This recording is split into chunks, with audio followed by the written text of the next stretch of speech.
Well, to begin our Sunrise Smart Start, we start with breaking news coming into us from overnight. A suspect hospitalized after an attempted robbery. Happening in the heart of Rochester, all just before 11 last night on Monroe Avenue. Police say a 41-year-old man was sitting in his car when a man approached him and tried to rob him.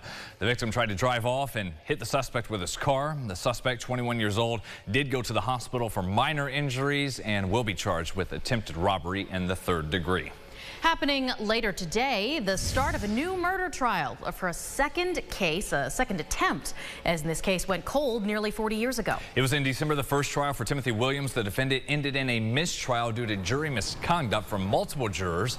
Ron Spitzer joins us live this morning with a preview outside the Hall of Justice. Yes, 60-year-old Timothy Williams is charged in the 1984 murder of 14-year-old Wendy Jerome. On Thanksgiving Day of that year, police say Jerome left her Denver Street home in Rochester to deliver a birthday card to a friend. The teen was found dead less than a mile away.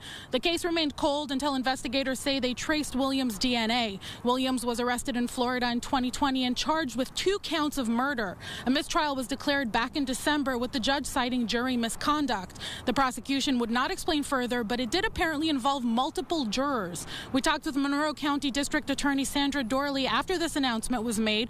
She expressed her frustration. Extremely frustrating. I feel sorry for the family. You know, they've sat through this. We've shown crime scene pictures. We've shown autopsy pictures. We were just getting into the DNA and tidying the case up with the last few witnesses, and to have this jury issue. It was not just one juror, it was a jury issue that clearly could not be cured. The new trial picks up today at 9:30. We will, of course, keep you updated right here on News 8 and on our website, rochesterfirst.com. For now, Ron Spitzer, News 8. Ron, thank you. Later on, downtown in court, the attorney for the man charged in the death of a 16-year-old Rochester girl found dead nearly 2 months after she was reported missing last year has an appearance. Jakara Lopez Moore disappeared in August. Her body was found in October.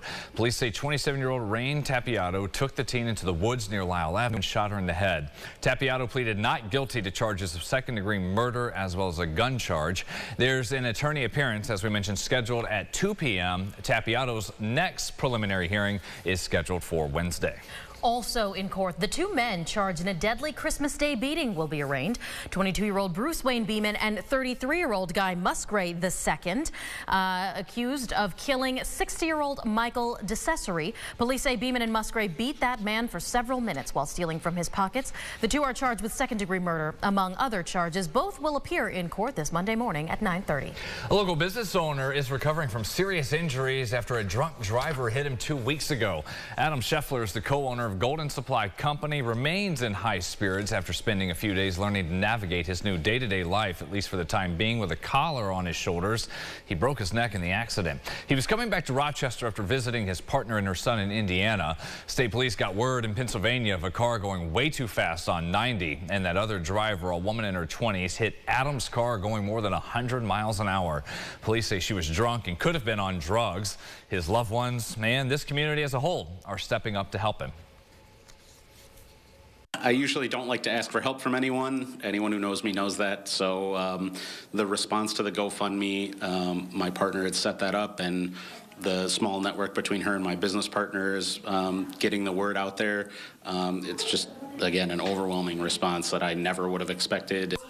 Scheffler celebrated his birthday Saturday night with family and friends on hand. The driver has charges pending against her from that crash. If you would like to help out on Scheffler's recovery there as he's still recovering from that neck injury, we've got that in our coverage at rochesterfirst.com. The GoFundMe link, that is.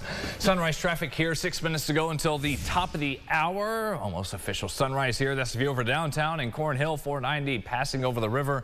Expressway still clear of any accidents. We'll bring you another update in half an hour. And an update on the phone problems across the country many of us experienced last week. AT&T is reimbursing people affected by this service outage as the issue hit users all over the country on Thursday. The company apologized for the outage, saying that it has reached out to the affected customers and will automatically apply a $5 credit to your accounts. This does not, however, apply to AT&T Business, Prepaid, or Cricket.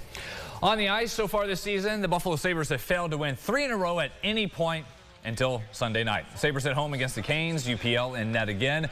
Down 1 in the second. Sabres on the power play. Jeff Skinner takes advantage of that big rebound. And then in the third, Sabres down 2-1 at this point 4 minutes ago. Owen Power came back in the lineup. They needed him. He buries that pass from Peyton Krebs, tying it at 2. They go to overtime. A shootout goes 4 rounds, and Casey Middlestat scores the only goal. Sabres walk-off win in that one, 3-2. Florida road trip next at the Panthers tomorrow night at 7. Certainly a lot of fun there. James, as we turn to the rest of the week, quite a lot of highs and lows we're experiencing this week. Yeah, see if we can do 3 in a row of days around 60. Oh, man, that'll be something. Yeah, and then just the outlier is the 29th, which is an outlier anyway for February. Yeah, Leap year leaping right up into the 60s. How about fun. that? Yeah, it is funny. That's really the only day that we see a cold air. So we've got the sunshine today, upper 40s around 50, and then 60s there both Tuesday and Wednesday. Wednesday, that's 60s. That's through about noontime, and then temperatures come crashing down. We drop 40 degrees with lake effect snow showers possible early Thursday, but then it's gone. I was telling both of you before the break that this upcoming weekend, those numbers might be too low. We may be going 60s and sunshine for both weekend days. Wow. Perfection.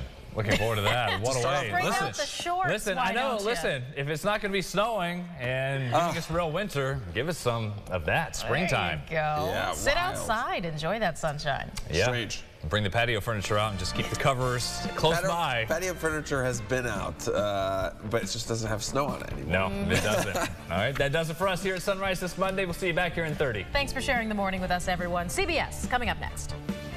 Follow News 8 wherever you are on RochesterFirst.com, Facebook, Twitter, and on our app for news and weather.